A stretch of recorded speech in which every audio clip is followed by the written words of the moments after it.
Hello, friends. Welcome to the third episode of the podcast. I should stop putting a number to it, but it is what it is because I actually don't know what order this is being released. But welcome to what I think is the third episode. Today we have a very special guest. We have my fellow youth leader. We have someone that I only met last year, but it feels like I've known him for eternity. Someone that I will be with for eternity. We have the beautiful human, the most lovable guy. To all you females out there,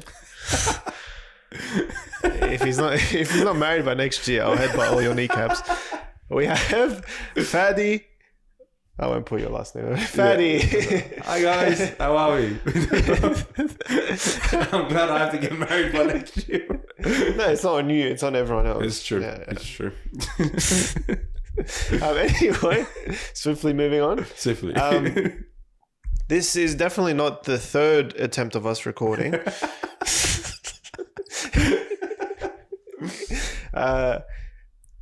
we're going to try and make it as authentic as possible. We're going to repeat a few things that we have been over, but that's more than okay. Yeah. So I think on the agenda, we're gonna hear from Fadi and his testimony, his life story, everything in between, every little detail. I want to hear every single little detail. Oh, wow. Okay, there we go. I'm nervous now. I'm just joking. You don't let me talk from the pulpit anymore. Yikes.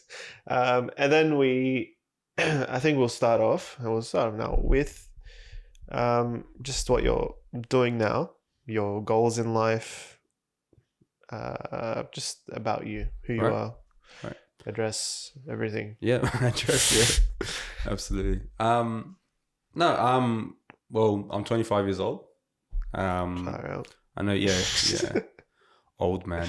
I'm an electrical engineer, which is a cool thing to say, but it's kind of like whatever. Honestly, so much that I do, so much that I like and enjoy, but realistically, I'm a follower of Jesus. It's the most important thing. I find my identity in him, and he's the sole reason I still exist. And he's who I try to live every day for. That's amazing. I'm going to ask you the same question I just asked you, but it didn't work out. 5 minutes. Do you have a goal? Do you want to keep working in engineering, or do you have something else you want to work towards? Yeah, I don't know. Yeah. This is a bit weird because I just said this, but it's fine. Honestly, I do have goals. I try to take life day by day. I was just double checking it is recording. We're so much anxiety. Look, I have to. So people don't. Sorry. Yeah. So people don't laugh at me. It was recording. It's just the camera died. The main camera turned off. All right. So it wasn't my fault this time. The first time it was. Yeah, it wasn't. It actually wasn't, guys. Yeah. Don't bully Jonah in the comments. No, look, I have a lot of goals in life. They've become very flexible over the years. As I've matured, there was a lot more things that I guess I probably wanted to do by the time I'm 25. Yeah. But also so many things that I have done that I never thought I'd want to do, and I'm like, thank God I did that. So I've learned to be adaptable with goals, with visions, whatever it is, whatever title you want to give that, direction in life. Honestly, I always see my life maybe a year or 2 years ahead, and where do I want to be? I know for a fact I want to be serving God. How that looks, whether it's full-time ministry or if it's still at work, where I can be a witness to people through action, through kindness, compassionate actions towards them. Whatever it is, I know that I'll be serving God in some capacity. And I was saying this to one of my friends recently. Yeah, right. A little bit sick, guys. I was saying this to one of my friends recently. It's like it's such a blessing to be 25. Actually, when I was younger, I never thought about being 25. Your throat is losing your voice. Is it actually losing it? Yeah. All right, 1 second, guys. Sorry, how do we sound? Yeah, no, still gone. I think it's so good. You do have water. Anyway, sorry about this. He is a bit sick, so I am a bit sick. Sorry, we'll give some leniency. This is what I sound normally, so yeah. This is what Jonah sounded like in the first one. Probably this one as well. No, like I was saying to one of my friends, like I never thought like 25 was not an age I haven't considered. Yeah. That's because when you're young, you don't think that far ahead. But also, what do you mean you didn't consider? Like I never. This sounds so dramatic, and maybe you understand a bit more when I explain my testimony. But I never thought I'd like get to this age, if that makes sense.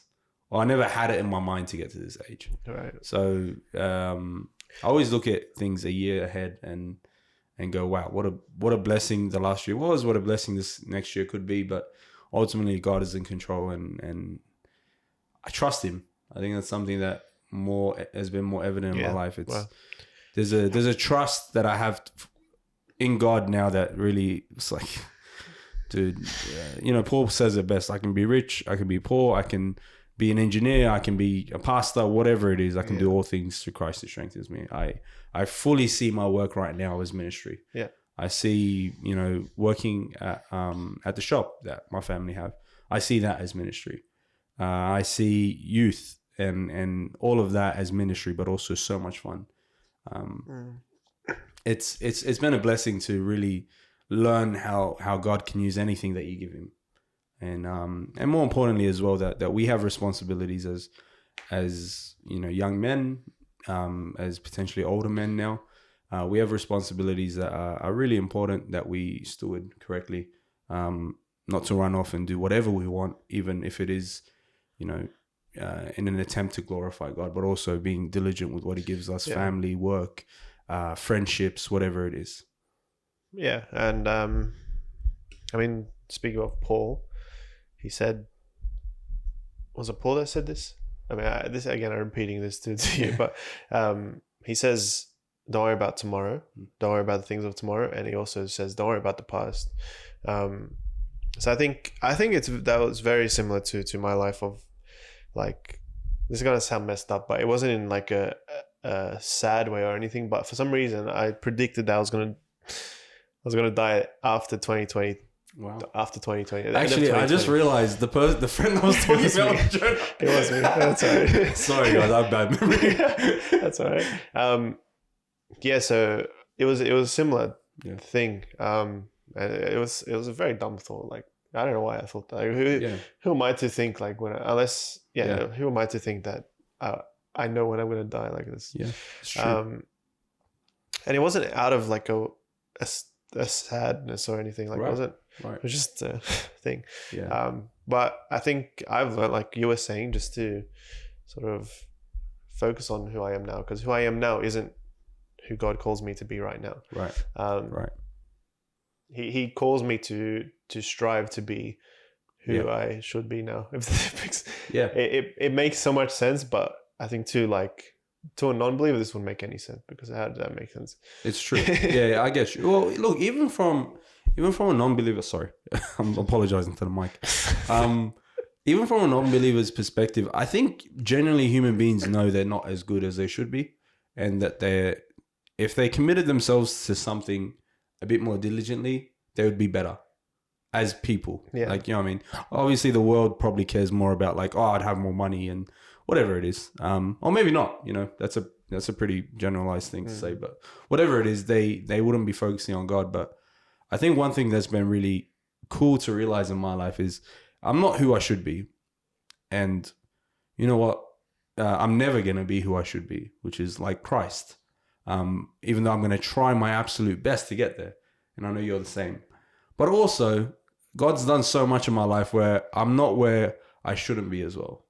I'm not as bad as I could have been by God's grace. And it's important to acknowledge that, because sometimes we forget the work that God has done in our lives because we know we're not doing enough. And that's not the right mentality to have. It's God is always working on us, and it does take time. It takes patience.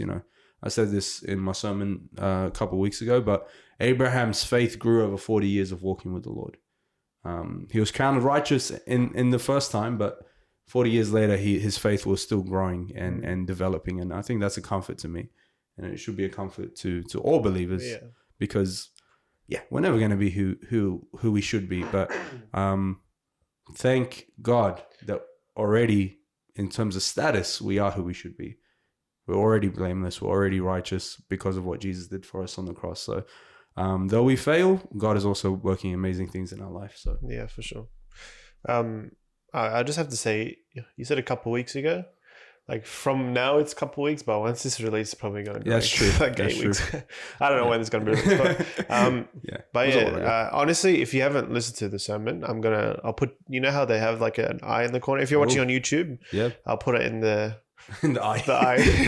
Click the eye. It's somewhere up here. No, up here. Somewhere. I don't know. No, I think it's up there. Above Fadi right now. It's not the picture, guys. Yeah. That's from our previous podcast. Yeah. Also, I'll put that in the eye. That's right after my one. If you're watching on Spotify or listening on Spotify or something else, then I apologize. Like, there's no eye. You guys copped that now. Yeah. But yeah, well, so this podcast is going to be focused on you and your story and testimony. I'm sure we'll have you on more in the future, and that's when we can waffle about anything we like. Yeah, guys, I'm not gonna lie. We said this on the first one we recorded, but like me and Jonah can sit here and talk for hours. Yeah. What's funny is like halfway through we realized the audio wasn't recording, and we still spoke for an hour after that. I literally said like after the recording, I was like, all right, we should. Not after recording, like mid recording, I said, let's stop because I don't know how the recording how it's gonna be, if I can recover or anything. And then we still spoke for another 20 minutes after that. It was like, let's end, and we still spoke. We'll try not to be a bit over time. But, absolutely. So I just wanted to ask your story. So you can go as detailed as you want or as little detail as possible. But if you go little detail, it's pretty pointless. No, I'll give you guys something. Not everything. Yeah. But I'll give you guys something. Do you want me to start at the beginning? Yeah. If you want to go from birth. 1997 was the year. December 17th. You're so old, bro. I am very old. You know what's funny? My favorite basketball player and my other favorite basketball player met for the first time on my birthday. How cool is that? So Kobe and Michael Jordan, they met on my birthday. That's so funny. The stars were aligned, and then I failed by not becoming a basketball player. Anyways, I was born in Iraq. It was not a place, obviously, I remember. I left when I was about 2 years old, but from the stories that my parents told me, it wasn't necessarily friendly to Christians. And being a Catholic family, we really grew up in an environment that was, not kind to us. That wasn't everyone, but there was a large majority of radicals that hated Christians. And just a series of events would occur. Obviously, my dad, had to serve in the army, so he was pretty high up in terms of status as a person. He had many businesses. He was, pretty much doing the best he could as a young man with 3 kids. And just a series of events occurred that basically meant that he had to leave Iraq pretty quickly, not being able to sell much. Was he a refugee, or was it just like... He was a refugee to Jordan. So when we left Iraq, we left as refugees. It wasn't... I think the word refugee refers to like war. But it wasn't really necessarily because of the war. It was more just personal things. Yeah, I think that's similar to my dad. Yeah. It was a tough environment, I guess, and obviously being in Jordan, having left everything behind, my dad was pretty broken. The circumstances as well that surrounded it were just terrible on him, and so he was at probably the lowest point in his life that I can remember. That I think he would even say that was the lowest point in his life, and my dad was a strict Catholic, and what I mean by that is he defended his faith. Like, he was not afraid to say that he was a Christian, even though it probably could have risked his life, you know. He was a very strong individual, very fearless individual, or almost a bit, ignorant, because he didn't really value. He valued his stand for his faith, but he didn't know much. You know, he didn't grow up necessarily in the church, and his household, didn't really facilitate, an understanding of God outside of we're Christians, basically, and we believe in God, and we go to church on Easter and Christmas. My mother, on the other hand, was a very devout Christian. She loved God. Her family was really devout Catholics, and she lived a life that knew God and desired to honor him. So when we moved to Jordan, I think my dad just was at the lowest point, and we actually met Protestants that were in Jordan that really, loved God and showed so much care to us. And I've always said this, my dad's a very practical Christian. So I think what attracted him really to the... I'm just going to close the window. I just realized it was open. Oh, good. What attracted him really to this Christianity was not necessarily the words. It was the actions.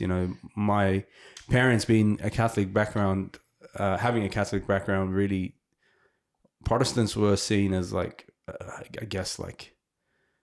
heathens, people that, distorted the Bible and really didn't understand, didn't have the real church teachings. But my father was attracted to the fact that they cared, that, even though, my mom and my dad sort of trying to reject them, they kept coming back. They kept, giving us, things like food and clothes. And, my dad obviously we're three kids. Obviously you guys don't know that, sorry. But we're three kids, and, they used to bring chocolates for us when, we didn't have that luxury anymore, like we did in Iraq. So my dad really saw that, and I think he was touched by that. And then there was a moment in his life where I remember him saying he was just looking up at the stars when we were in Jordan. We lived in a little room, basically all of us sleeping together. And my dad was just looking up the stars one night, and he asked the Lord to reveal himself to him. And the next day he went to this Protestant church, and his life was changed, and he was baptized not long after as well. Really changed his life. Only in Jordan for 9 months, but it probably was the best 9 months for my father, because he went from the lowest lows to the highest highs. And then after that, we moved out to New Zealand. And so when you say lowest of lows to the highest highs, was that in so you say he was initially low in his financial and his sort of morale was low. Was he high? Was he in that high state because of his financial state, or was it because... Oh, no, absolutely not. Yeah. It was still as miserable. Just still as miserable. No, it was strictly God. I think my dad had an experience with God that was like no other. And my dad, was a rough guy in Iraq. So I feel like God really touched his heart. My dad's always had a really nice heart. Even from back then, he really cared. So I think God really gripped his heart that day, and ever since then he's really tried to live his life in accordance to God's will. Again, very practical Christian. He knows so much about God now from doing Bible studies and stuff like that, but he still just lives, a more practical Christianity than most, which is which actually influenced me a lot growing up. But yeah, it was amazing, because I was about 3 years old at this time when we moved out to Jordan. I obviously don't remember anything from Jordan. When we moved out to New Zealand, that's when I start to remember a bit more. And so the pastor that had baptized my father, sorry guys, the pastor that had baptized my father actually ended up moving to New Zealand not long after we moved there. And that was the best time. But just before that, we were going to this church that was very strict Protestant beliefs, and my father didn't like it. I think he thought it stripped it stripped what he had understood about what God wanted for our lives, and made it very legalistic. And I think likewise, my mother felt judged, and my mother did not at that point accept, leaving her Catholicism devotion, and she was still a Catholic, practicing Catholic, and so it was a strange time the first couple of years in New Zealand. And to be honest, my mother actually changed her mind because Sorry, Anthony just he's doing the cameras for us. That's why it got dark. Cover all the lights. No, it's fine. I think my mom really, obviously, again, the difference between a devout and a person that's really just, doesn't have too much knowledge is that it's harder to teach someone that knows, because they think they know. And my mom knew a lot about God. But our pastor from Jordan that ended up moving to New Zealand, I think his life really spoke to my mother. The way he lived, the way he treated individuals, the kindness that he showed, even though she was very combative. In terms of theology, she would always hit back in terms of what she believed, and he was always so gentle and used scripture. I think that was something that my mum really, she had never seen someone that was so knowledgeable in scripture and being able to, flick out verses just to really hone in a point. So she loved it, and she fell in love with God even more. My mom always says she's been a Christian her whole life. It didn't stop at a certain point from Catholicism but she grew in that intimacy with God. More of an understanding. That's cool. But she also learned to accept a lot of things that she did were not in God's word, and so stopped doing them. Yeah, that's cool. Which is a powerful testimony. So I'm gonna say you asked for Panadol. I fully forgot. I just came to my mind. Oh, it's fine. Do you want me? I can just go quickly. No, it's all good. It's all good. Sorry. It's fine. We live in. I'm so sorry. Nah, it's fine. It's more than fine, man. Yeah. Sorry. So I know you're wondering where does Fadi fit in all this, but he's just talking about his parents the whole time. You know, I was thinking. I was like, man, you're talking about your parents' life, but like, you don't know their life, like, because from what you know, like from you being born, pretty much, like that's only what they were like, probably around 30 when they had you, like your dad, maybe. Yeah. Like, but they have 30 years before that. Yeah. Which is wild. I definitely know. Yeah. My parents, what you're sharing today. It's a funny thing because I'm sort of obviously trying to respect my parents, and they can tell their own story type thing. I'll get them on. But I'm actually doing it. I'm not doing a lot of justice because it is a powerful thing. Yeah. Actually, I was meant to ask my father if I was allowed to share it on this podcast. You didn't ask? I forgot to ask. I'm sorry, guys. But the actual root of their testimony is so powerful. Yeah. Because it was so rooted in really desperation. Yeah. I'll say that much. I'll say that much about their lives, but it's so true. Like the what you haven't shared today is like what we're living now. Like, because our kids will know from when they were born. Hopefully we have kids. Yeah. They'll know from when we are, from when they were born. They were like, they might know our previous life, but I don't know. I was just thinking about that. Like, that's really cool. Like, it's like a whole new life. So it is a very I'm to be honest, I'm so blessed to have the parents that I have. I mean, you can sort of tell because like this is you talking about your testimony, but you haven't said anything about you so far.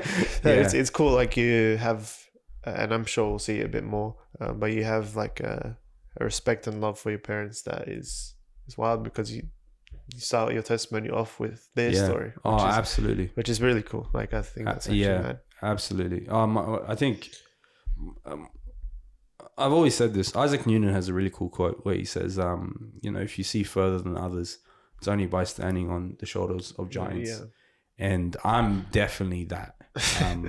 If I ever manage to see any further than or do something that my parents weren't able to do, it's only because of them. obviously God. Just to be clear, God is doing it. But for sure. you know, they were faithful, and it's part.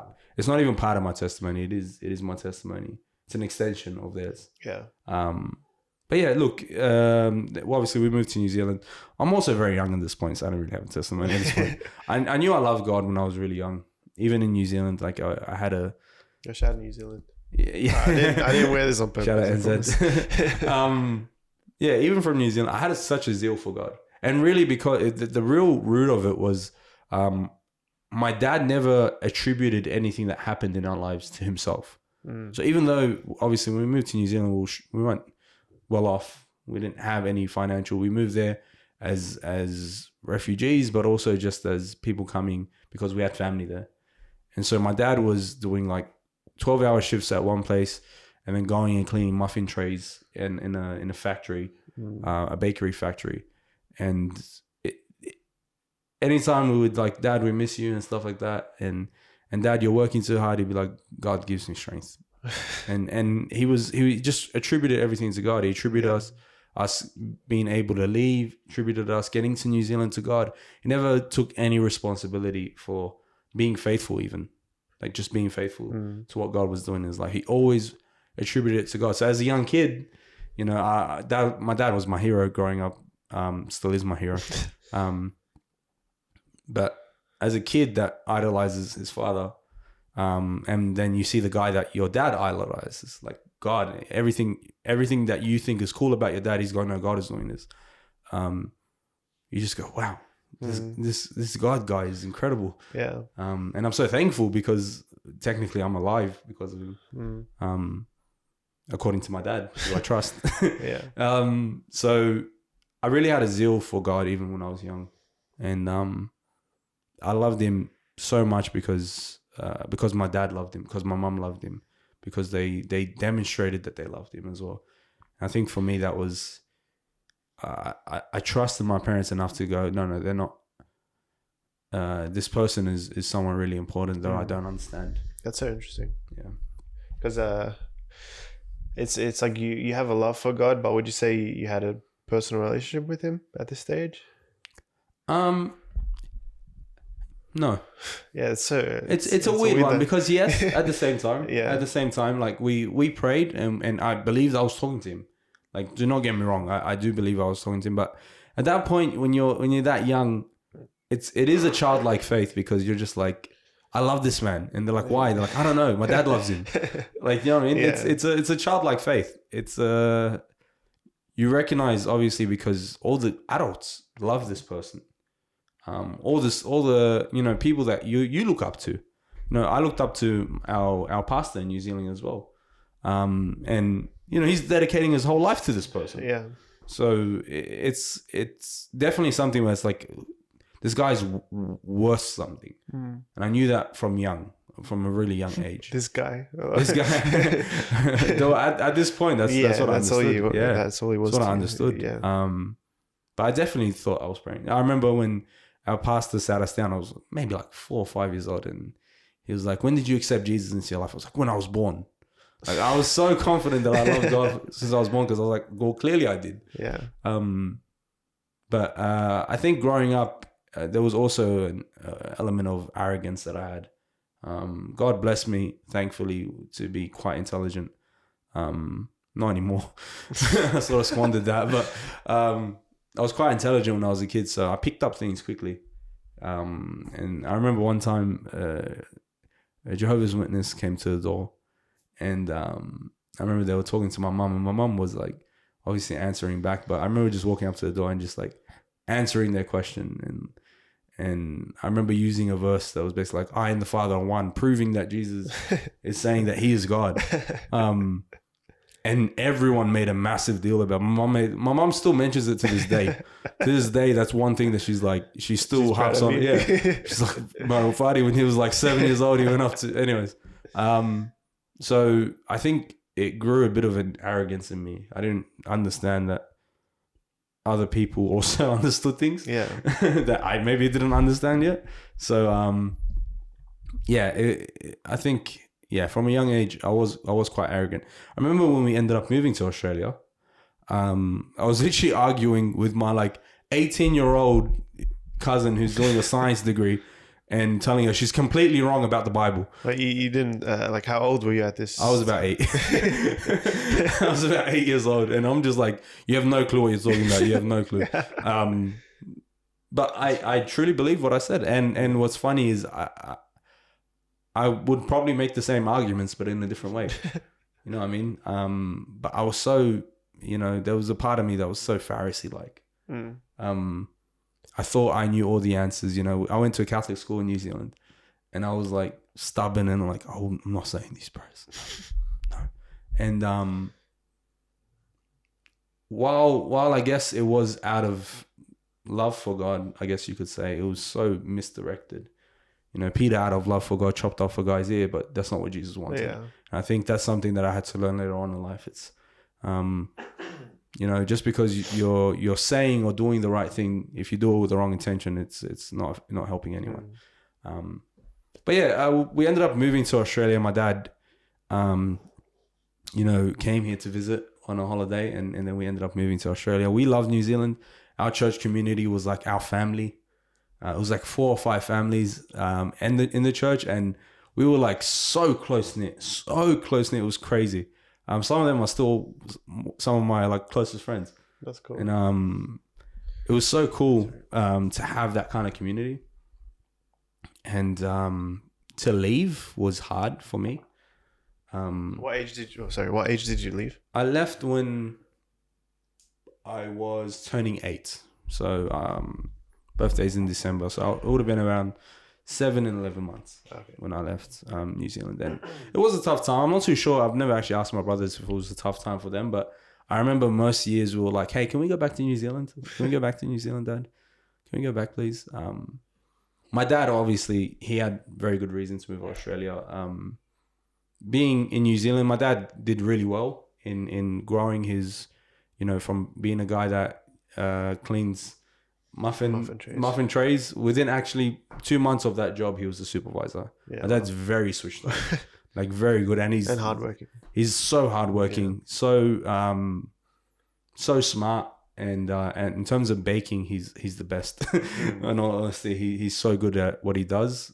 He didn't speak English, and he just learned off watching people. Wow.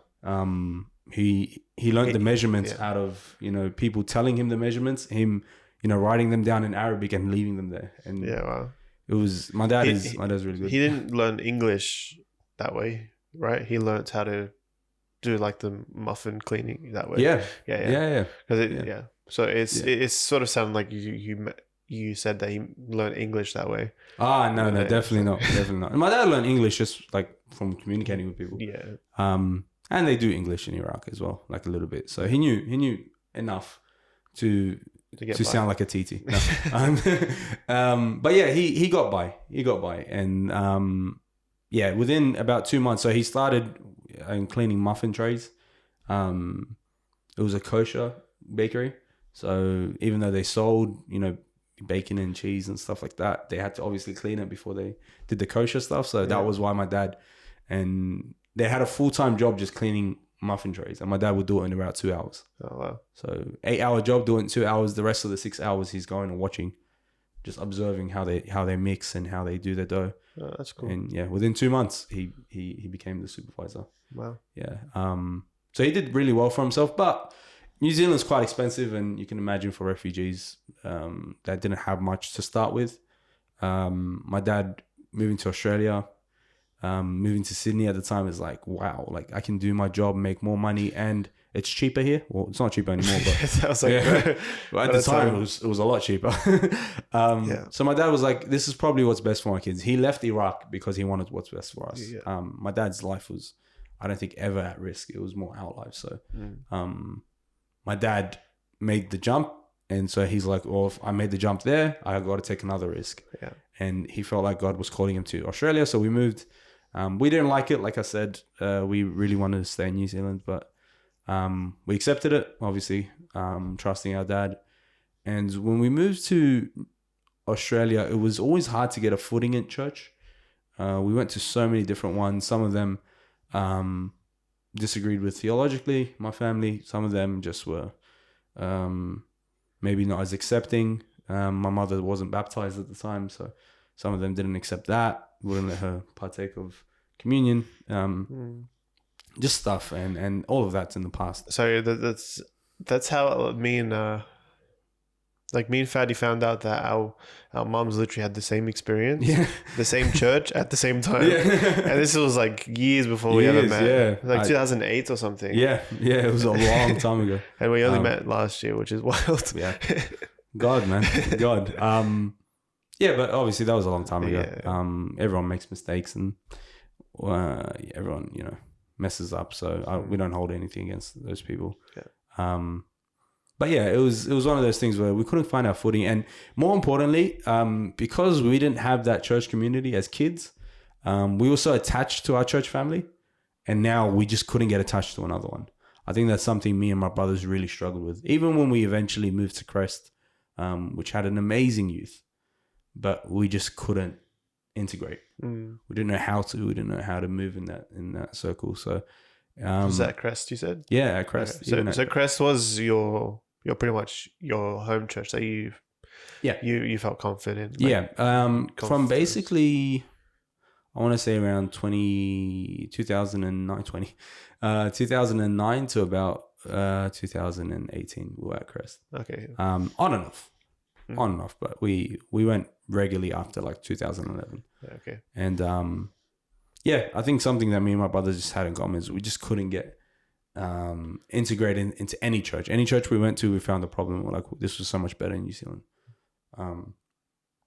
And so a bit like the Israelites, just looking back all the time. But yeah, I think growing up, again, I had so much zeal for God. I loved that my parents loved God. And so what I realized, I think from a very young age, is like, my parents are really happy when I serve and show that I love and care about God. And so as a kid, that is very thankful for what his parents did in his life. My way of repaying that to them is like, well, I want to make you proud. And even though I said I was quite intelligent in school, I wasn't the smartest. So I was like, my parents, even outside of school, to be honest, they were so much more proud of me when I was serving. Or when I was like, Mom, have you read this verse? Or, just things to do with God. My parents just leaped for joy. They had such a love and like want for us to grow up with God in our hearts, because he had changed their hearts. And so I realized that. And so I took my relationship with God probably more seriously than most people at 8 years old, or 9 years old, or 10 years old, because it was so linked to my parents. And so I think it created a lot of complications that we'll get into in the future, but it really made me... future. Well, in the past, but it's one of those things where I guess it benefited me in the long term, because at a young age, I really focused when it came to God, and I cared, and I argued, which isn't a good thing, but meant that I had to learn answers. Which is a good thing. I think questioning is always important. Yeah. If you're not questioning, then it sort of is an indication that you think you know everything. If that makes sense. Yeah. I think questioning is good. Yeah, absolutely. Well, the thing is, I did think I knew everything. Oh, okay, very good. I'm not gonna lie to you. I thought I was the smartest kid, and the problem is, I'm not gonna lie to you as well. I was sort of fed that by older people. They were like, I've never seen a 7-year-old that can talk about God, and I'm like, my head was just growing. And it turned out to be devastating in the end, as sin is.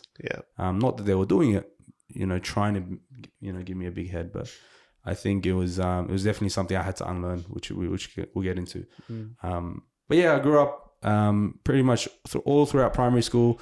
I did fairly well, and most of primary school, I was like, I made mistakes, as every kid does, but pretty much never got in trouble. Made sure I put my head down, try to work the best of my ability. I can't remember one time I really got on my parents' bad side when I was up until I was like 12. And so pretty much just a normal kid, a bit arrogant when it comes to God, but otherwise I was always kind and compassionate. I tried to be to my cousins, my friends, whoever it was. When I moved into high school, it sort of changed. My desires changed a lot. How I viewed the world changed a lot. I struggled a lot with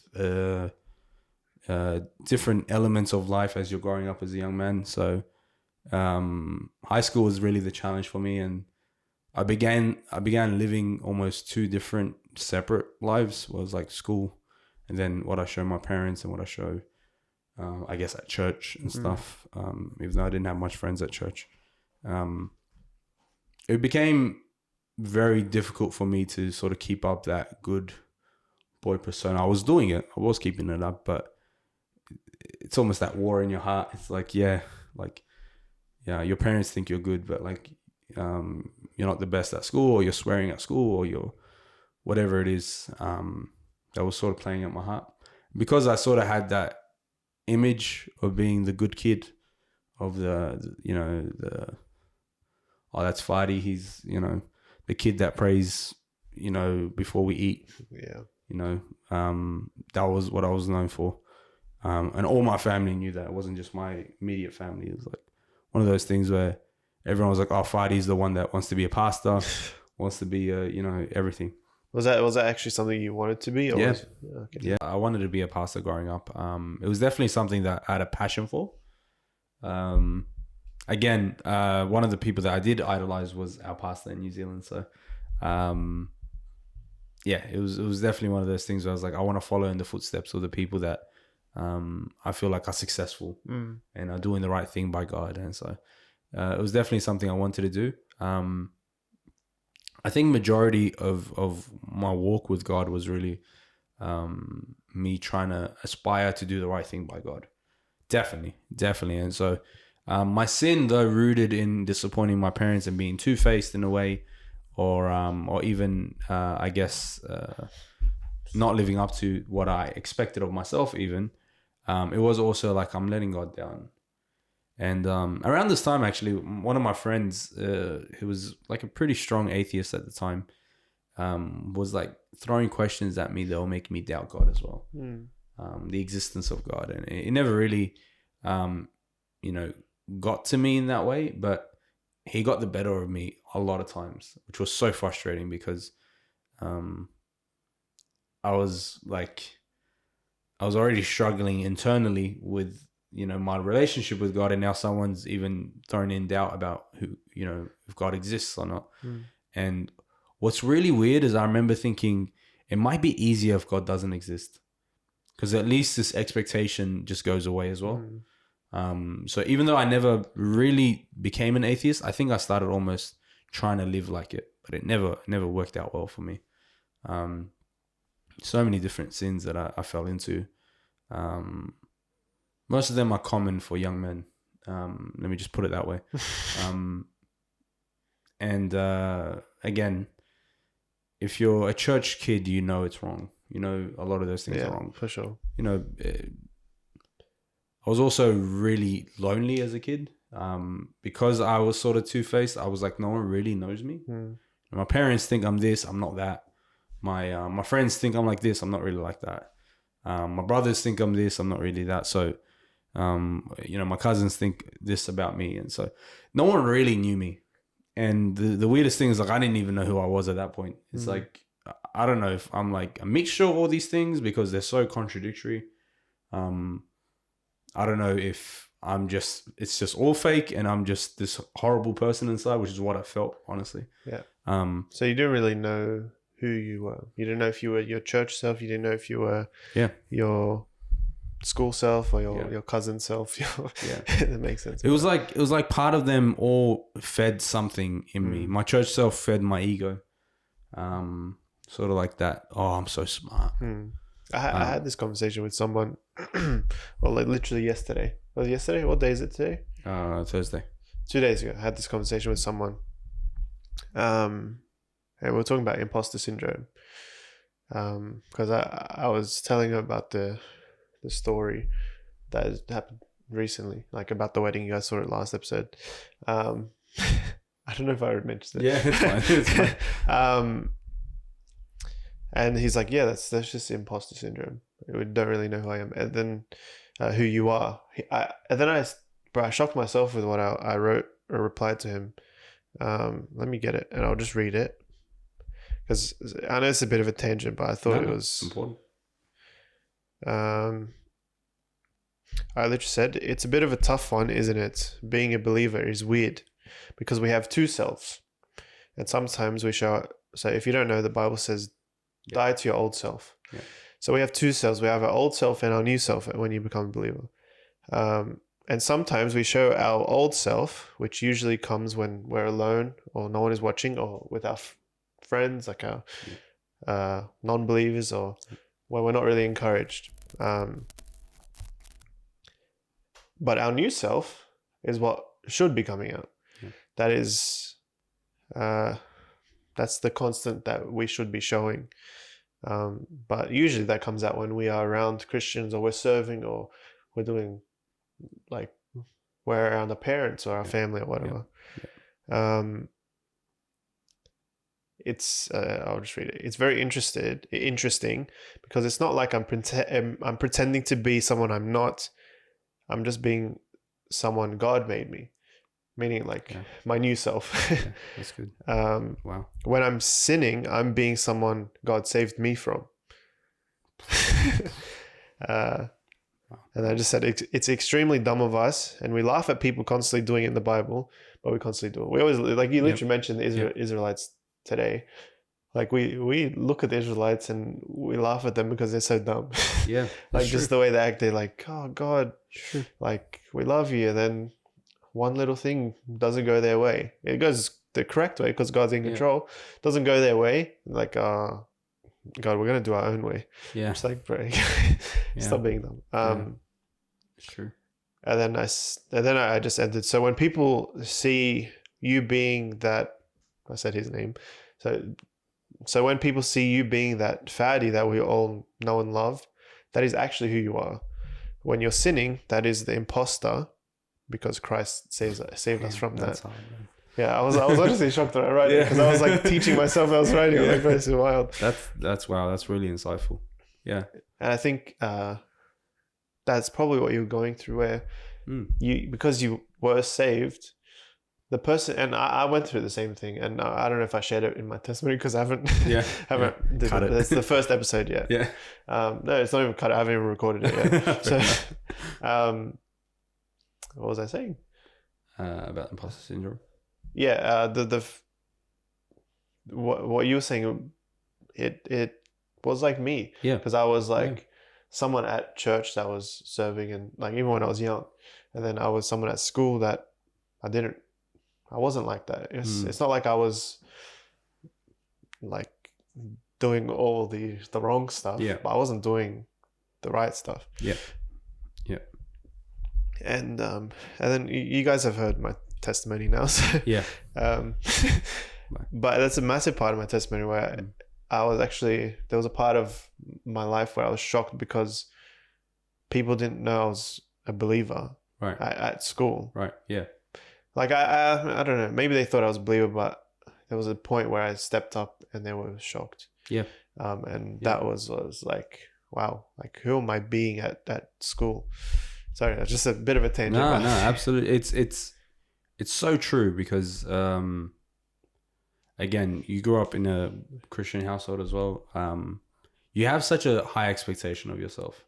And the thing is, like, you're taught from a very young age, oh, you're not the same. You're not this, you're not that, you're meant to be different. You're meant to stand out. You're meant to share the gospel.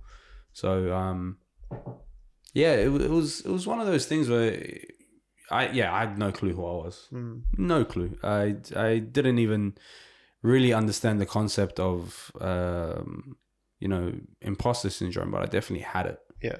I think it was a bit more rooted though. I think, anyone that's really dealt with depression in life knows that there's it's like a little voice in your head that is, whatever you do, it's never enough.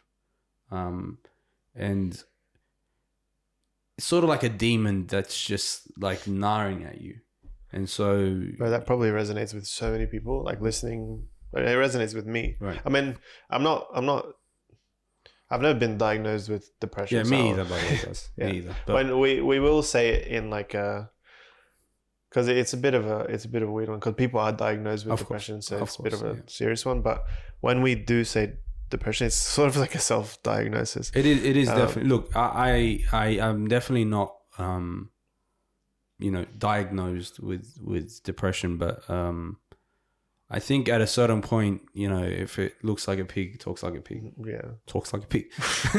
But you know what I mean. It's weird that you use the pig. We always say duck. Yeah, If it walks like true, a duck, true. quacks like a duck. Yeah, Looks I don't like know a why I duck. use pig, but you know what I mean. It's Yeah. it's one of those things. Was like, well, I had all the hallmarks of it, and so a lot of people that have dealt with depression just know that it's like living with a bully in your head. Mm. It's someone that's just constantly just you're not good enough, you're not doing well enough, and the problem is that usually depression shows you up, so you start doing worse things to try and medicate yourself. So this is gonna sound mental, but you say that like I'm not even depressed. I'm not depressed at all right now. Like I'm probably the happiest or the best I've been in a very long time. But to be honest, I still have that like, and I think it's just don't feel like if you do have these thoughts that they are sort of depression, but it could just be attacks. Like for me, I get these things of like you're not good enough. I think sometimes it can push me to do better. Sometimes most of the time it will destroy me. Yeah, because it'll and I think you were leading onto this, but you'll have a snowball of like shame. Yeah, it's a weird. It's a cycle. it's literally like it's like we call it in engineering a feedback loop. It's like you're literally you're doing the thing that gets you back to the same point, and you're trying to do it to escape, but you don't know how to. That's really where I found myself. It's like, again, not really being able to talk to anyone about it didn't help. Mental health wasn't necessarily like a common topic when I was growing up. And I think for me, it was so rooted in like loneliness as well. It was so rooted in like inability to be known as well, which I think was not a pleasant time. It's strange. Like there's so many things that I could say that I guess point to what I'm trying to communicate. I think I was self-destructive in many ways. Yeah. I was the good kid in everyone else's eyes. I was not the best kid in my eyes.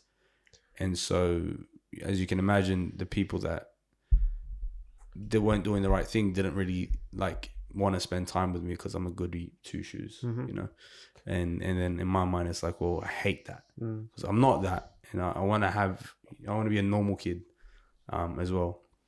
So it was a lot of different things that sort of played at my heart that was tugging me, but it got pretty bad. And that feedback loop, if you don't learn how to break it, it will literally destroy you. Did a lot of things wrong in that time. Started actually messing up with my parents as well, doing things that, not really with my dad, but just things with my mom that I just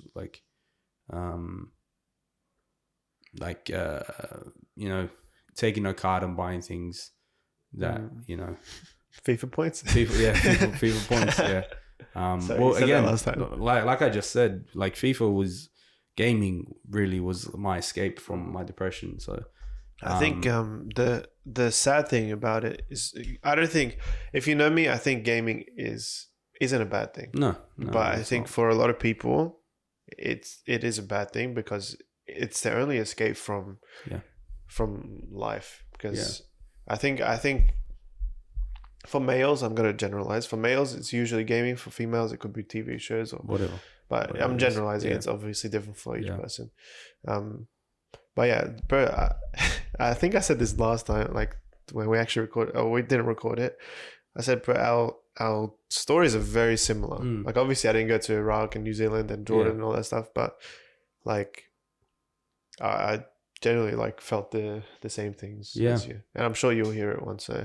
No, look, I'm not surprised. I think we were both blessed enough to grow up in a household that really worries in terms of like a lot of different areas in life weren't really a problem for us, like our parents, or like dad for you, like dad for me, mom and dad for me, which is so good. Like it's a blessing, and it shouldn't be downplayed. But really, we were the only thing that was going to destroy us is ourselves, and we ended up doing it. Yeah. And I think for my life, I see this as a common thing amongst Christian men. It's like you start snowballing at some point in your walk with God, and Like in a positive way. In a terrible way. It's like you're going in a direction because you see what the world offers. You know, you're around people that maybe one thing that is different about it. I went to a public school, so I was the only, not the only Christian, but one of like maybe 5 in my grade. What's actually really funny, I didn't ever actually make this connection, but I actually became a lot more like my dad before he was a Christian. And so even though I wasn't practicing being a Christian in terms of action, I'm not reading my Bible at this point. I'm not praying because I'm ashamed and I'm unworthy. I'm falling into, various sins that I shouldn't be falling into. Yeah.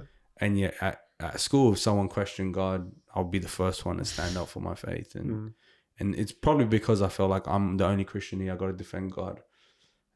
Which is ironic because that's probably how my dad felt, even though he knew a lot less than me.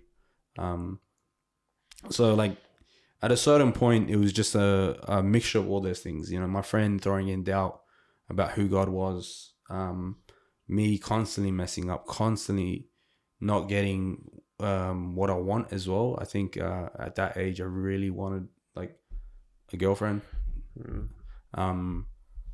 And I felt like God was the blocker to that because I knew I shouldn't. I knew I shouldn't because obviously the girls that I went to school with, majority of them weren't Christians, especially the ones that I actually liked. They weren't Christian. Yeah, they weren't Christians. So even though I never got into a relationship with any of them, it became one of those things where it's like, oh, it's because of God. Yeah. It's because of God I'm not doing this because. So there's like a resentment and there's a shame and guilt. Like I shouldn't even be thinking that. You know what I mean? So, right. It's so just bringing it to the beginning of your testimony. You were saying like your dad would always say everything that you have is because of God, and then now you've reached the point in your life where you're sort of blaming everything on God. Yeah, it's like I think it happens in all of our lives. Yeah. It's like we don't actually understand what we have gone through or what we have that God has given us and God has provided and what He's put us through or like positive things, negative things, all of it. And then often we just reach a point where we're just like God is at fault here when it obviously is not. Yeah, absolutely. I blame. Look, I think I definitely had a resentment towards God at a certain level. Like I said this the last time. Obviously you guys haven't seen it, but I'll mention it again. Like my brother, I really I say the word idolize, but really like I looked up to him a lot because he was so cool, so like suave. All the girls liked him.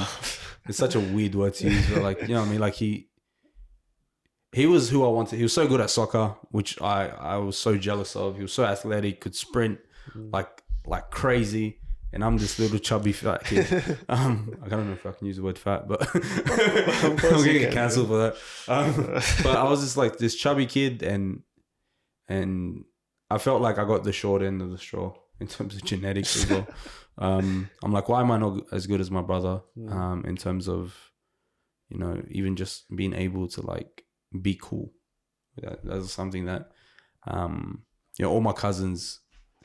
Even when I went to my cousin's house on my own, they'll be like telling me, "Oh, where's your brother? Where's your brother? Where's your brother?"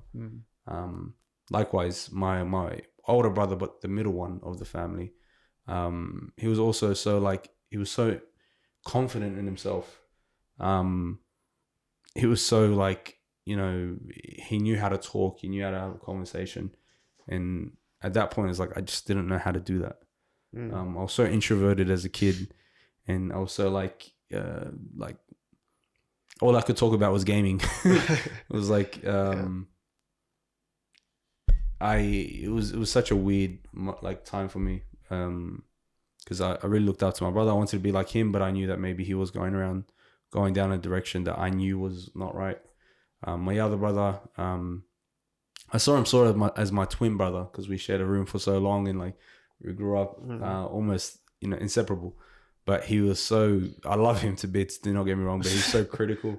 And if he was in a bad mood, like he wouldn't help with the depression. Obviously, my older brother, the thing that would affect me with him is like, obviously if you have that kind of affection for your older brother and he doesn't show you attention, or doesn't, gets angry at you very quickly and stuff, as a kid, you're just like, oh, like I'm doing something wrong. So all those things together, all those packaged together, is probably what caused my depression. Not my brother's, but like everything together. No, it was the it was the self-deprecation of not feeling good enough. Yeah. It was not living up to your brother's standards, or imposter syndrome, just personally not living up to who I knew I should be. Yeah. Almost lying to my parents about who I am. Blaming God. Blaming God. Doubting God, obviously, because of, my friend putting doubts in my mind. Obviously, he doesn't know what he's doing. Yeah. So I don't blame him at all, but it's just, all those things really just didn't work well. And I got to a point where it's just like, well, I felt like no one valued me. I think it's one of those things where no one has ever really said a bad word about me. And I'm like, that's a terrible thing, because I know how bad I am. Yeah. And I'm like, well, I don't believe your words. If you go up to someone that's a murderer and you go, you're such a great guy, he's going to be like, you clearly don't know what you're talking about. That's how I felt, even though I wasn't a murderer. That's how I felt. I was like, everyone just goes through the motions with me. It's just like, oh, that's Fadi, whatever. What's interesting about that, because you just spoke about your brothers, and like whenever they like would put it on you, or like not reciprocate the love that you showed them, or whatever it was, like if you said your brother was critical, and you said it didn't help with the depression. So it's funny because there was the people just being constantly positive to you and encouraging, whatever, and then the devil, or even yourself, you use that for negative. But even when people on the other side, where they were being critical or negative towards you, you still use that for negative. So it's like there was no win for you. Honestly, there's nothing. Like I remember 2012, literally the most exciting thing that kept me going was like rugby league, like watching rugby league. And so even like just losing in the grand final, like I literally cried, because like it was the only thing going good for me that year. Or I felt, obviously I had a lot of good things, don't get me wrong, but that's how I felt at the time. And it's just it is one of those things, like you said, it's like anything that happens, you just take it for a negative. And so I found vices, like vices, obviously. Gaming was one of them. I have a very addictive personality as well, so just any bad habit you could think of, I got pretty much addicted to it. Did not get addicted to studying, believe me. So sort of my marks were going down as well, and that was disappointing to my mum. So I remember like there was a real point in my life where it's just like, do I really matter? Like if I was just to go, it would probably be better. That's how I felt, and it was all the combination of different things, not really being seen by people that I care about. People having really like, stupid expectations of me. If I did one thing wrong, it was a massive deal. So it was like it was one of those things that's like, I can't be bothered for life anymore. Really, like honestly, couldn't be bothered. I was, like I was never really at a point where I was gonna commit suicide, but like it was definitely one of those things where it's like, it would be better if I wasn't here.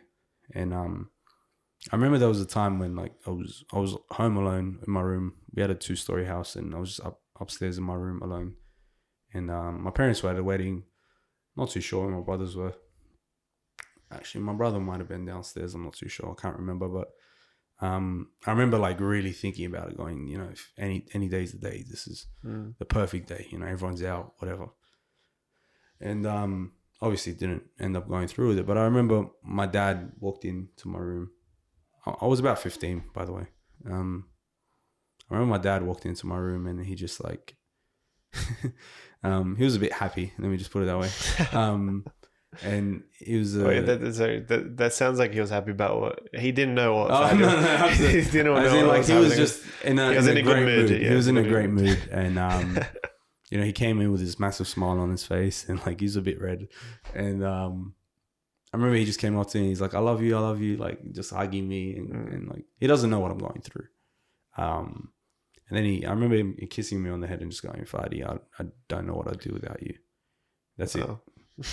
Just, Fadi, I don't know what I'd do without you. Yeah, and just walked out the room. And just went to sleep, got up, went to work the next day. And I remember as soon as he walked out the room, I just started like bawling my eyes out. And going like, I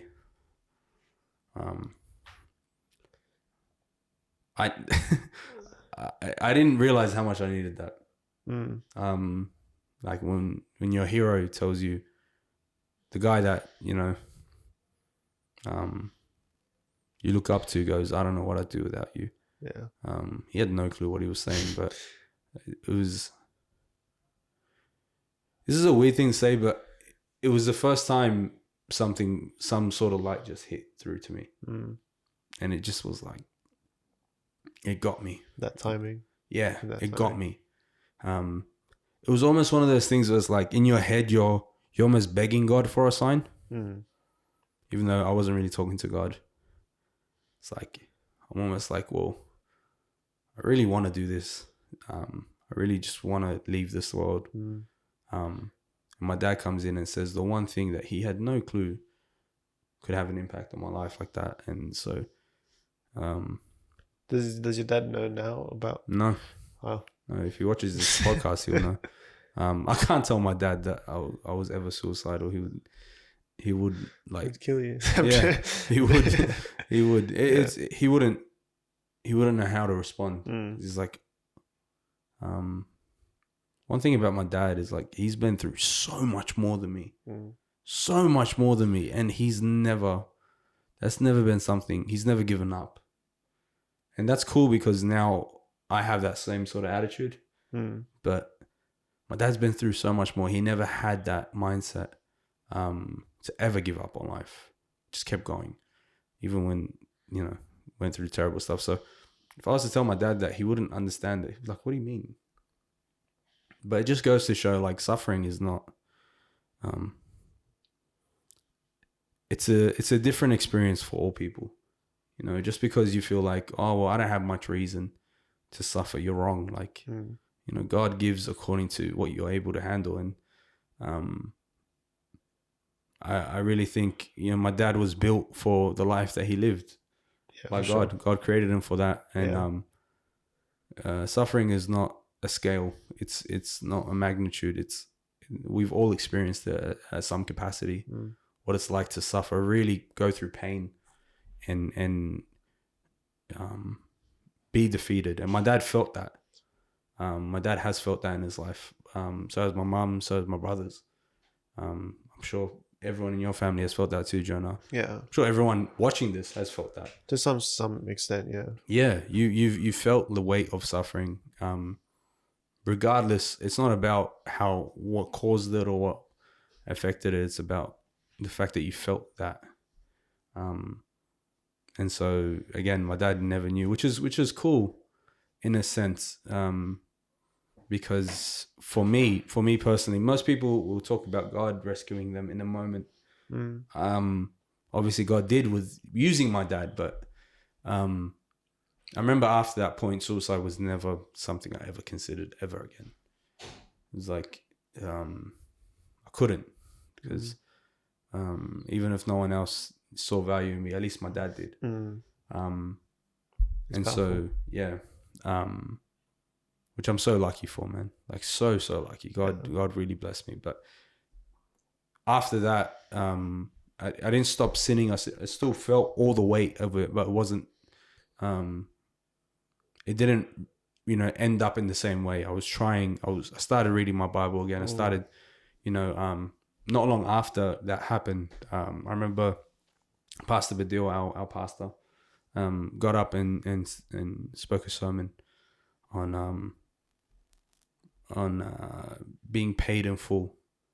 Christ has paid our debt in full, and I remember just it impacted me so much because for the first time I realized that God really paid for it, all of it, like felt that. And I remember also just thinking to him, like, man, if my dad loves me that much, that he doesn't want a life without me, how much more to God if he was willing to die on the cross for me. My dad was willing to die for me, but Jesus actually died for me.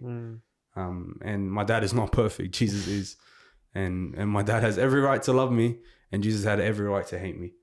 And yet Jesus went to a cross for me. And so it's why I always stress the cross, because really for me, that was understanding it is really what drew me back, really. And obviously I had to deal with a lot of things in terms of myself, how I saw myself.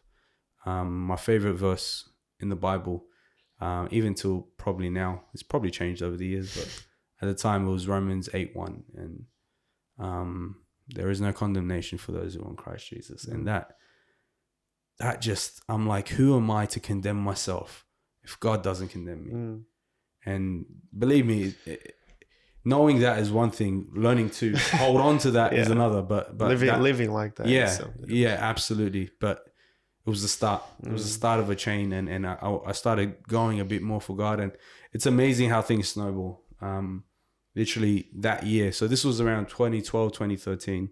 Literally at the end of the year, I met someone at church that really took me under Michael Almalu, if he's watching. What a guy. He'll be on soon, hopefully.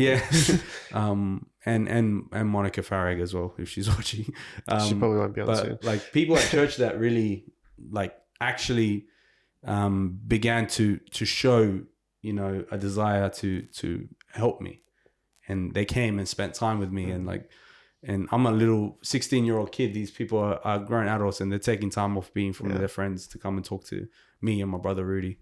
What's cool? Sorry, a little tangent. I've been to Crest, so I went to his old church maybe once or twice. The one time I remember of actually going, I was 16. Michael Almalu. Well, I don't know if we should say his full name, but sorry, we'll cut it out. We'll bleep it out. Michael, he was the one to like he's stuck in my brain because he was the one that would so welcoming to me, and there was some 16-year-old kid, I don't know, left leg from my right leg. But now we go to the same church, and I always tell him bro, thank you for being welcoming. It's just really cool. So anyway, no, absolutely, cool. He's what a blessing. He was he really showed me.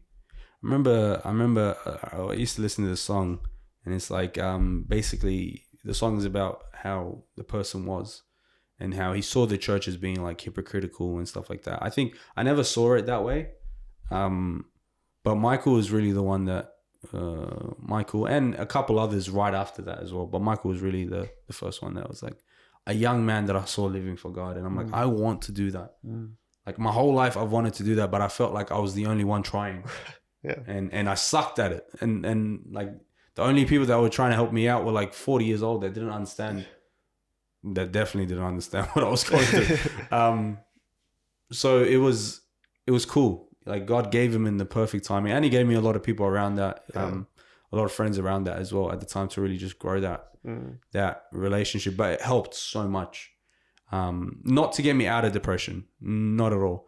But after God had sort of pulled me out using my dad and then also my mom, and I not long after I went and spoke to my mom about what I was struggling with, sin I was struggling with, which was so freeing. So freeing. And that actually came after a sermon from a video as well, talking about living a life of integrity. But it's so interesting. So you had your dad as your role model, But then you had your mum. Like it sounds like you went to your mum for everything. Oh, I did. I said this recently to someone, but a lot of people think I'm like a dad's boy, which I definitely am. Don't get me wrong, but I think my dad. This sounds terrible to my brothers, but I was dad's favorite. I was the youngest. Yeah. There's a lot of things that happened like early on in my life when I was younger that probably cemented it for my dad, and then I, out of all my brothers, probably showed my dad the most love. Like I missed my dad when he went to work, and like when he came, I went, hugged him, kissed him, just wanted. And poor guy's tired, just wants to sleep. So like my dad really loved me. He did not love me more than my brothers, but I was his favorite in terms of like I tried with that. Yeah. Okay. So people like my brothers will say, "Oh, Fadi's dad's favorite," but I think it was because my mum was close to all of us. My mum was close to all my brothers. Yeah. That they don't realize. I think that camera's gone. Good. We'll just continue. Yeah. I think because my mom was close to all my brothers, it became a thing where it's like, I didn't feel special. So I didn't feel like I was your mom's boy. But my mom was like definitely the person I would go. My mom I could talk to. My dad was like the guy I was trying to impress. I wanted to like make him proud. My mom was like that one as like, she knew to a certain extent that I wasn't who I was made out to be and that I was trying. And she was obviously critical in a sense that she was trying to make sure that I was getting better. But she did not hold me to the same esteem as most people did. Yeah. Which I think made me go, if anyone knows me, my mom knows me. Yeah. That's cool. Very easy to open up to her. Obviously, what's really weird is like when I went up to her to talk about the things that I was struggling with, I was so nervous. I'm like, I don't know how she's going to react. And the way she reacted just made me go, wow. It's usually how it goes. Yeah, I'm like I did not expect that. I obviously did not expect my mom to stop loving me or whatever. But I was like, this amount of grace and like, and care and understanding that she showed was just beyond anything I understood. So that helped so much. She didn't know, my mom doesn't know how much that, she could have very easily put me in a spiral again, but she didn't by being faithful. And that's something that I guess as people that interact with individuals that are struggling, really you don't know how much your response to people talking to you can impact them. So yeah, I was so thankful for my mom, but it became again one of those things where I just started growing. I think something we mentioned in the first one was like there was never really a point where I realized I was saved. Yeah. I said the prayer so many times. Like every time I sinned, I probably said the prayer just to make sure. But it didn't really matter for me. It was like my life was just a constant recommitting to God. And that was such a beautiful, beautiful thing because I've seen how God's worked throughout my whole life, which it's amazing having that incredible testimony of being transformed completely. But I was more like a little seed that was planted, you know, a long time ago that was slowly watered and you know, slowly nurtured by faithful people of the Lord. And obviously God gives the increase. Yeah. But I think there's so much beauty in that. The rapidness of growth is an incredible thing as well. But it's hard to nurture something over many years. And so I'm so thankful for the people that, you know, faithful to me and to God, or ultimately to God, but also to me in my life. So yeah, just ended up, you know, starting to be committed at church, got to know a couple of the boys. They really encouraged me to go for God, which was so cool. So cool to have people that were encouraging me to go for God that weren't like, oh, he's too good or whatever. So it still was the dynamic where I was a bit different around my friends to I was around church, but I had closed the gap a bit. Yeah. Which I was so thankful for. I was so happy about. Still struggled with depression. Do not get me wrong. Still struggled with sin a lot. Don't get me wrong. Actually, probably some of the worst sins I did was after that moment. Right. That's when the devil attacked even harder. Yeah, absolutely. Like some of the worst things that I've done in my life happened in that period of time. But I think God had given me enough to realize I can go back to him. which is so beautiful. Yeah. But had I stuffed up before that, it would have been lights out. That's a terrible thing to say, but you know what I mean, guys. To be from what I sort of understand from what you from the points where you were feeling depressed and suicidal and stuff, it was the way I see it.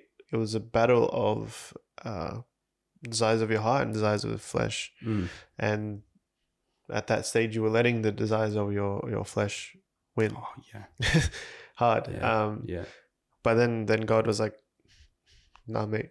Like, I completely agree. I will also say there was a war in the mind as well, and I think that's something that I definitely had to conquer as well. As like, I wanted to believe in God. I wanted to, and more because I'm stubborn. Everyone that knows me knows I'm very stubborn, and like I didn't want to admit my friend was right. But the problem was he was right, and I knew I was getting pissed up when we were arguing. So I don't think you shared that story today. Oh, okay. Well, let me share it. Let me share it, guys. I'm sorry. It's a mess. But hopefully, it's good. So I had a friend of mine that was a very strong atheist. I think I did say this, but did you? Yeah.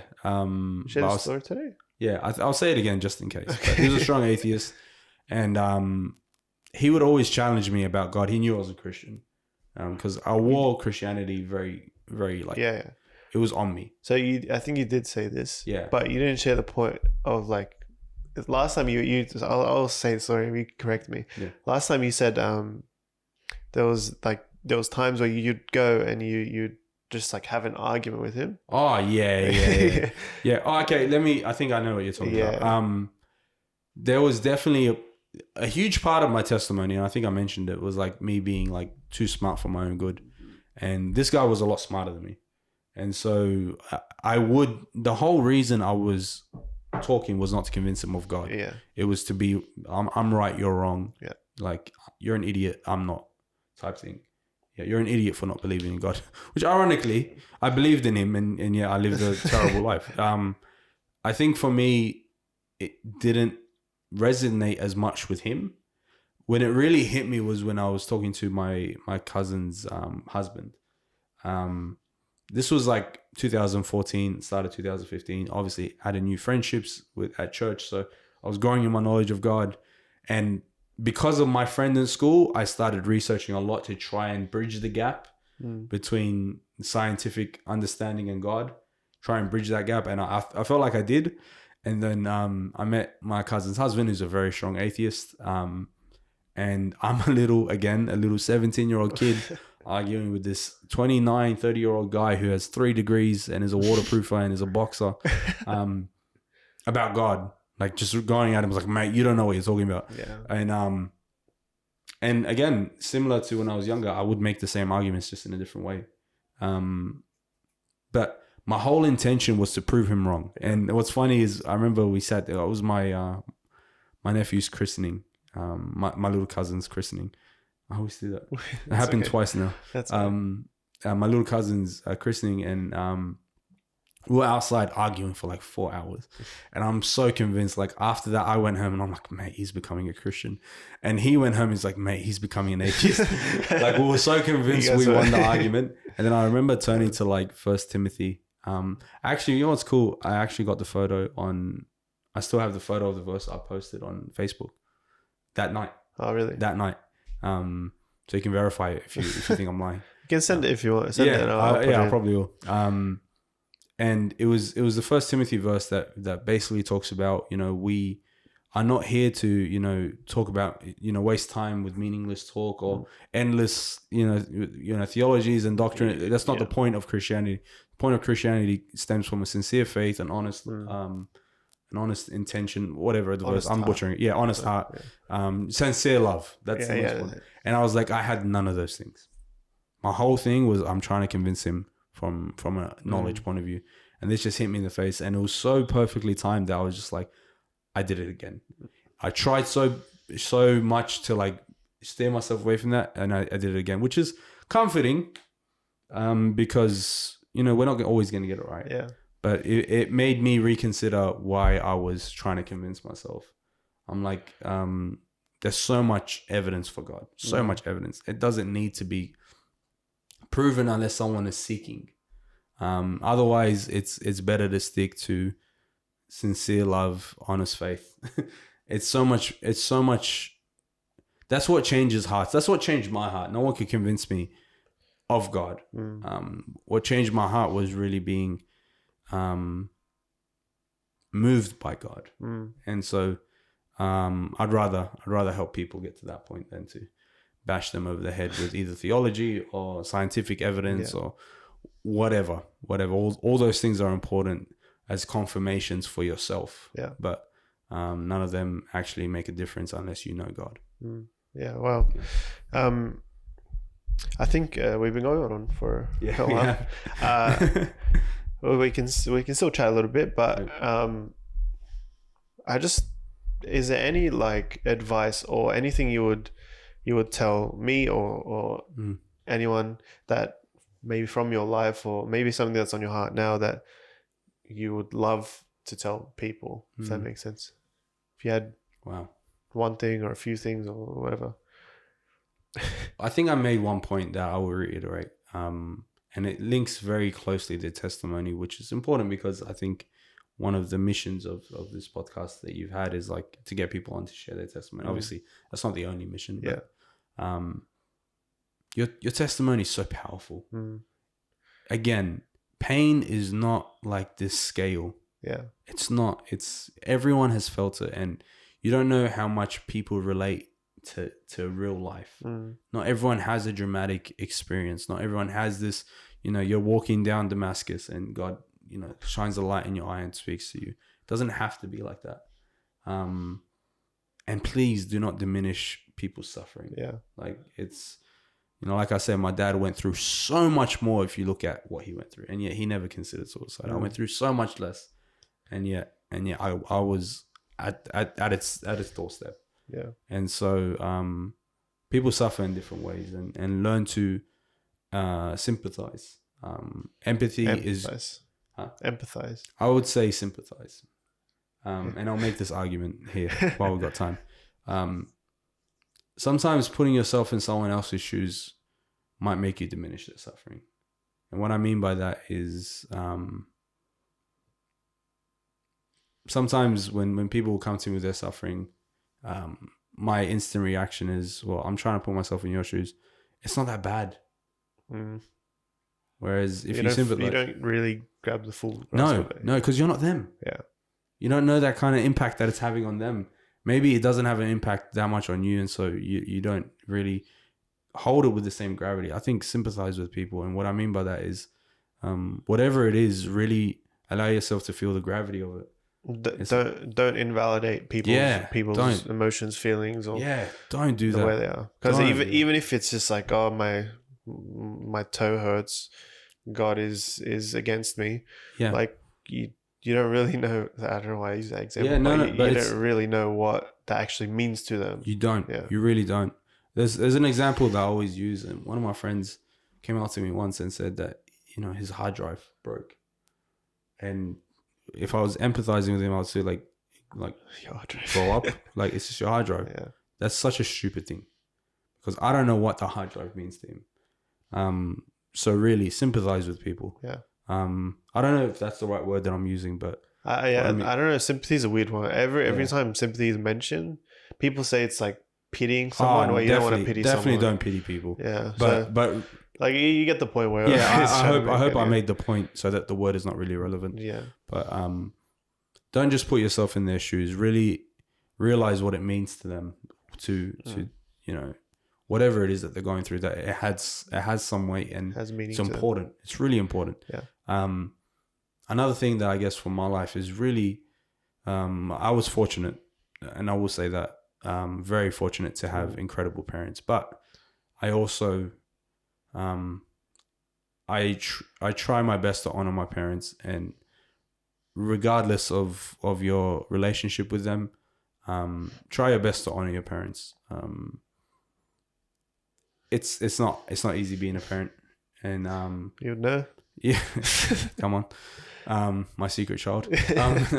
But it's definitely not easy, and I know that there's a wide audience here that probably struggle a lot with their parents, but as much as it depends on you, honor your parents. And I think the greatest thing about being a believer is that no matter how good or bad your parents are, we have like the perfect father. oh, we do. And we have do. the perfect father that can that does fill all roles for us: mother, father, friends, brother.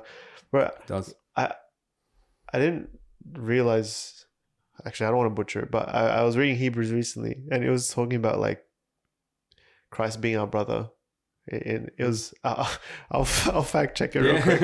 I'll get it up right now. Yeah. Just because I don't want to talk heresies. Yeah. It was something about maybe Christ being a son. I don't know. Let me get it up real quick. Not that one. Sorry. What was it? Hebrews? Yes, Hebrews. Let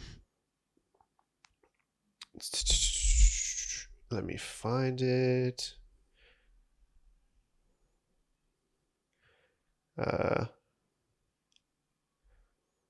Where is it? Where is it? Sorry, I'm just. It's all right. We can cut to when he finds it, and now. Probably not gonna cut. Okay. We'll just keep going. All right, guys. It wasn't about him being our brother, but it was something interesting. I think it's talking about us being God's son and Christ being God's son. Yeah. I don't know. It was anyway. This is a bit relevant. So it doesn't really matter.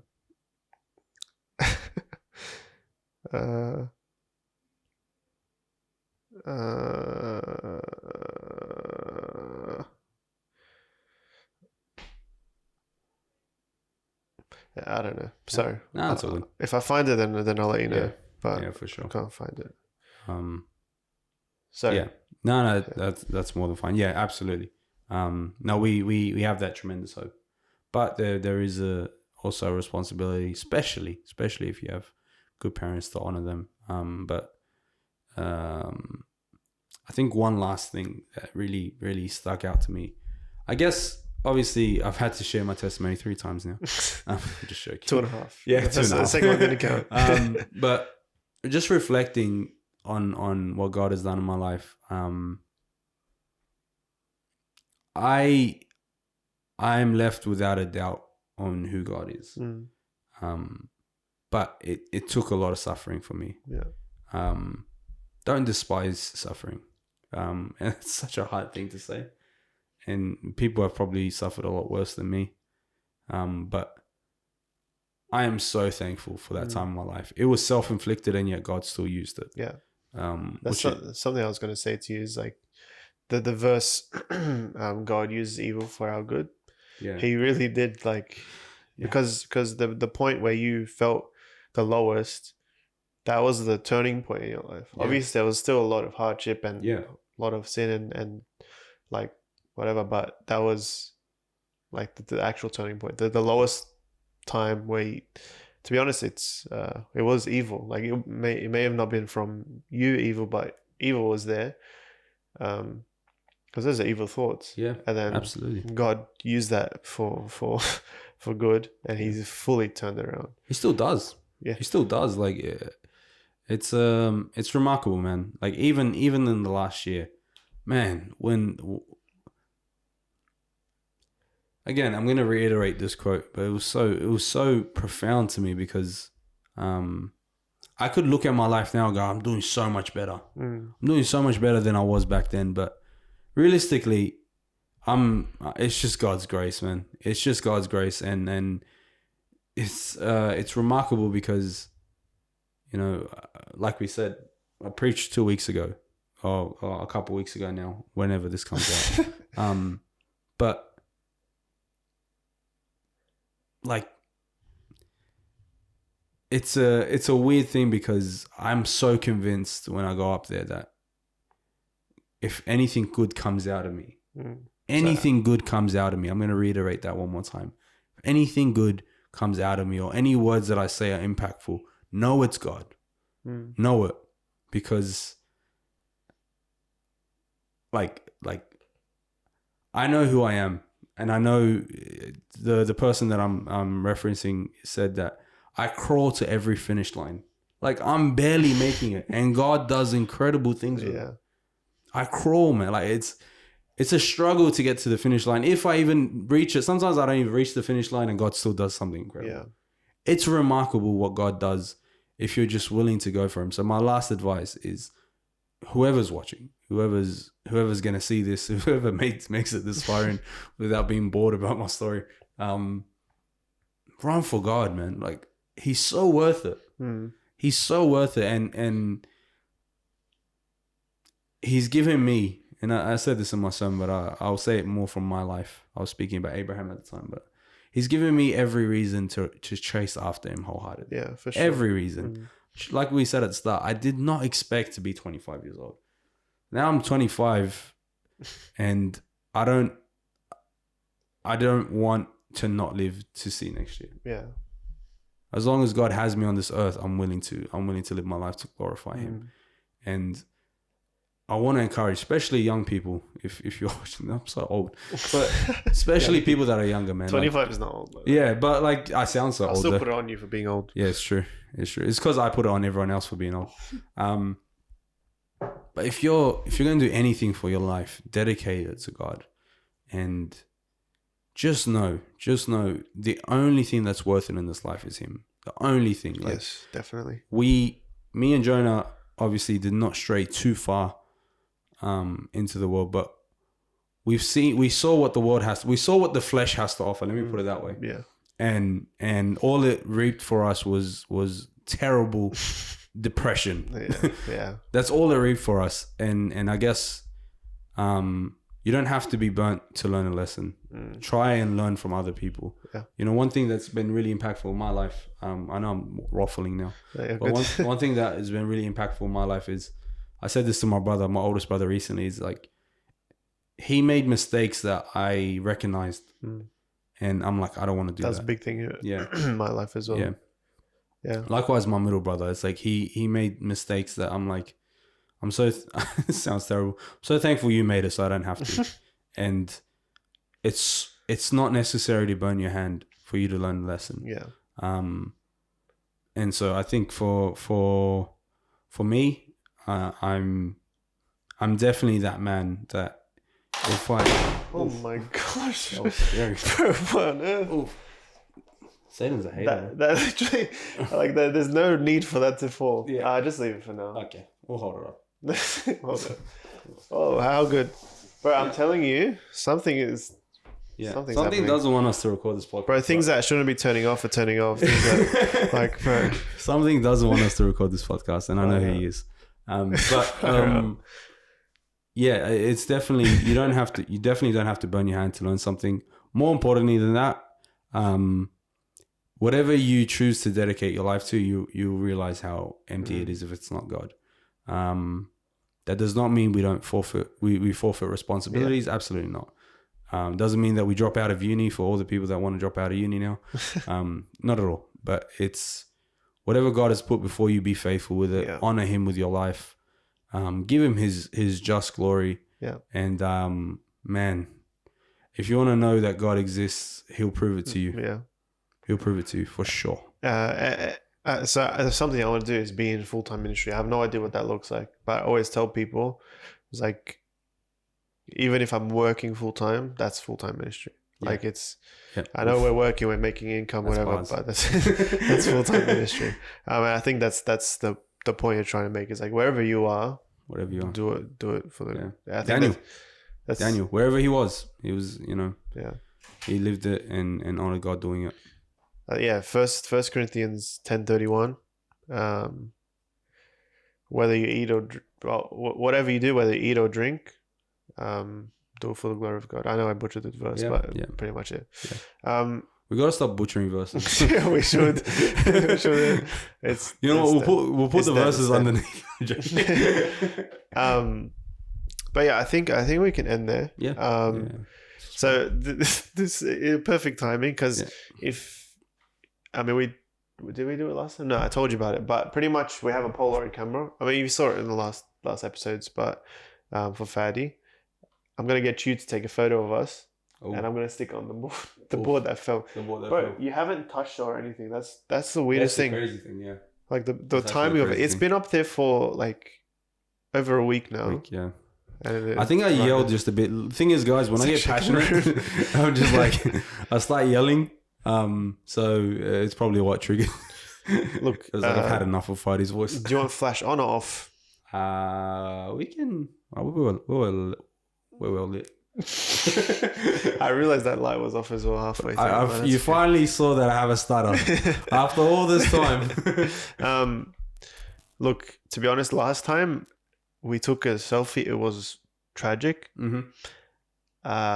And we took another one, but this time, and I'm gonna do it from now on. No matter how bad it is, it's going up on that board. Okay. Because well, I gotta hold up. things not what's it called? This like is expensive films. Okay, cool. We're not wasting anything. We'll take it, and then we'll talk a bit more. You're taking it. So just the red button at the front. Yeah. We'll get in a little bit. You guys can see us try and take it off with these lights in the way. How do you want to take it?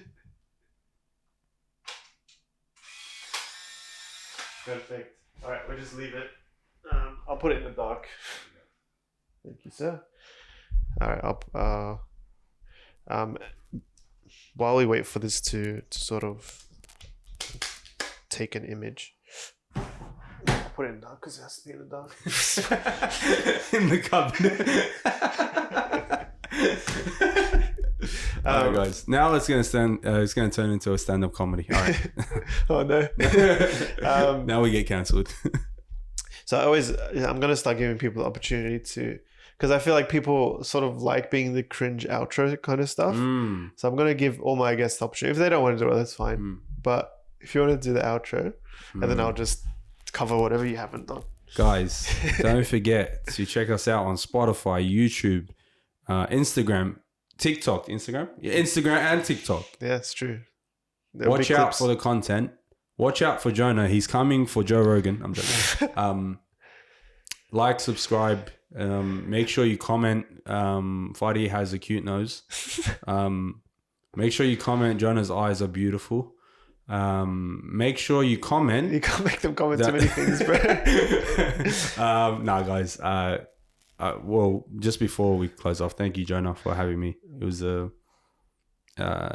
honestly, the first time we spoke, obviously we didn't record half of it by accident, but it was such a blessing because that was the first time Jonah heard my testimony, and I feel like since then we got so much closer because there's a real beauty in recognizing, wow, we suffer alike, and we're all human, we all bleed, we all have doubts. No one's gotten further than anyone.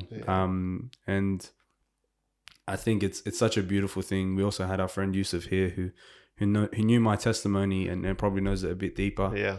And yet he was impacted by it because he heard things that he's never heard. So it's cool because I heard your testimony the first time, and then I heard it again today, and it's still like I learned more, and I sort of took it more than I did the first time. Sorry, I just died. No, that's fine.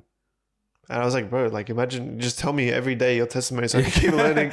Yeah. To be honest, I did try and because we are having a conversation at the same time. I did try to make sure it wasn't exactly the same, which is a bit annoying because you guys maybe might have connected to the other one, whatever. That's okay. But I do want to thank you. I think this is it's a really cool thing that you're doing.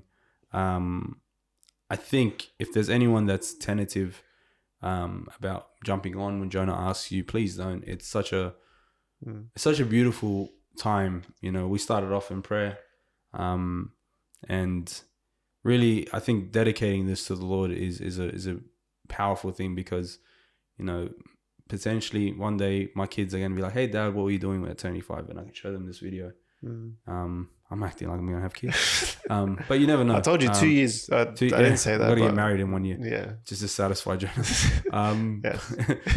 But that's so cool that my kids potentially have this, that my parents potentially have this. So it's, I'd encourage anyone, again, just reiterate, every testimony is powerful. I didn't pay him care. to say this. Yeah, yeah. Yeah, I think that's that. Let's check the photo, see if Yeah. it's ready. But while we do that, it's still not ready. It's kind of cute.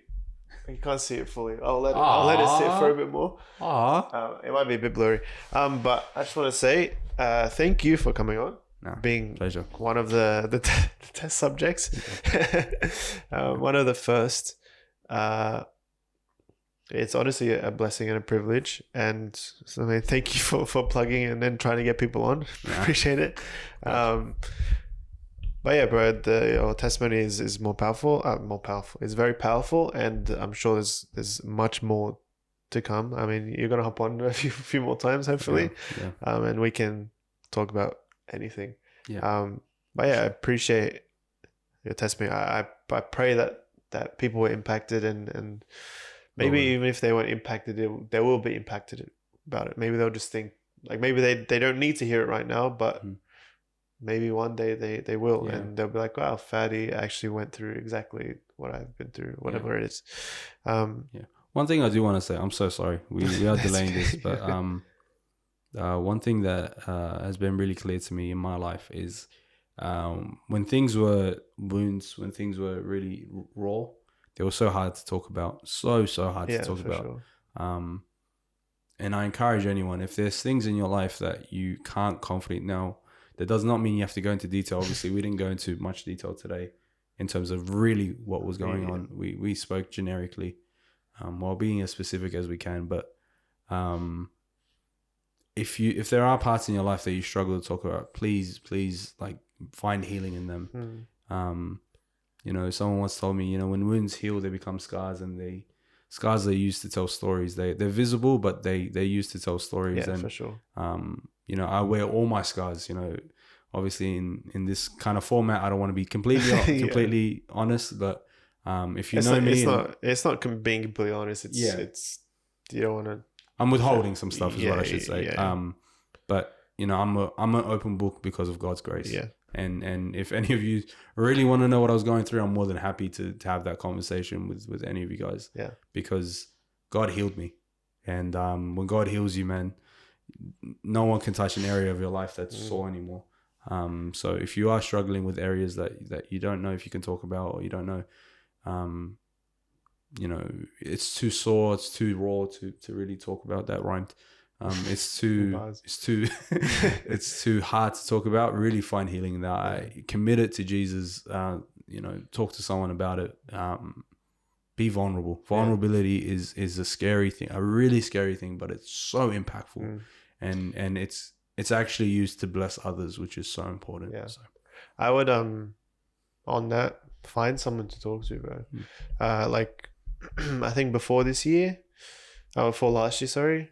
Like I didn't really have many people to just open up with, talk to. But coming to this new church, Graceway,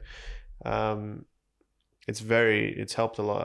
I have people like Fadi, like Bashar, who you will see soon, Yusuf, a lot of other people that I can just talk to and just literally talk to them about anything. And they'll either like rebuke me, encourage me, like they'll do whatever it takes to sort of build my relationship with Christ. It's all to build each other up. On that, I don't know how long we've been going, because I'm telling you guys don't understand what's been going on. The recordings, everything. This camera's dead. Like, can't see me anymore. But I hope you guys enjoyed. I hope you guys were impacted, or whatever it was. Maybe there was like a tiny bit that resonated with you. Maybe there was the whole thing that resonated with it. Maybe none of it resonated with you. But I hope that, I don't know, you can sort of take it and run with it, because these testimonies and stories, as deep as people go and as shallow as people go, they're all worth something. And I think this is the greatest gift that we have as believers, that what Christ has done in our lives. Amen. So yeah, if you guys need someone to talk to, or you want to talk to Fadi more, you want to talk to me, whatever it is, I would say, if you don't know Fadi personally, you want to speak to him, then just go through me. You have Get to know me. you have all my details, Instagram, whatever it is. Do you want to shout out anything? Shout out. Oof. Okay. Nah. Just thanks again. Thanks for having me. But praise God. Yeah. Shout out God. He is good. He is great. I'll show you guys this photo. It's a bit blurry, but I like it though. All right with it. And we'll get you to sign it. Oh, you don't want that.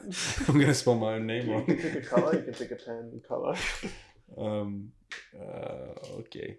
And then I gotta off camera, I'll get him to put it up. I gotta go for pink. Well, that's the same as Sarah went for. Okay, I don't want pink. Do I sign it? Yeah, just anything you want to say, anything you want to put, you can put it.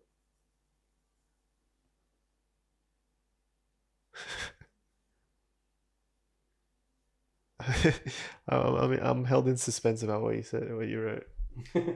I spelled it correct, guys. Just for anyone. Is that your signature? That's my signature. Yeah. I probably shouldn't show it to the camera then. Yeah, probably don't show my signature. I'll hide it. But I want to show the photo. I'll show it to this one. It's turned off. You can see, and he says, they can't hear me, so you're gonna say, it says God is great. God is great, is what it says. It's a very cute photo. Bro. It's blurry, but it's nice on the camera. That's weird. Bro, nothing's working. Anyway, the camera literally just died as I was showing the camera. Yeah. Anyway, yeah, appreciate you guys for watching. I very much appreciate you for coming on for like the 14th time. It's a pleasure, man. Yeah, I hope you guys enjoyed it. I hope you enjoyed. Definitely. And we'll see you next time when you're on. And yeah, peace. Peace.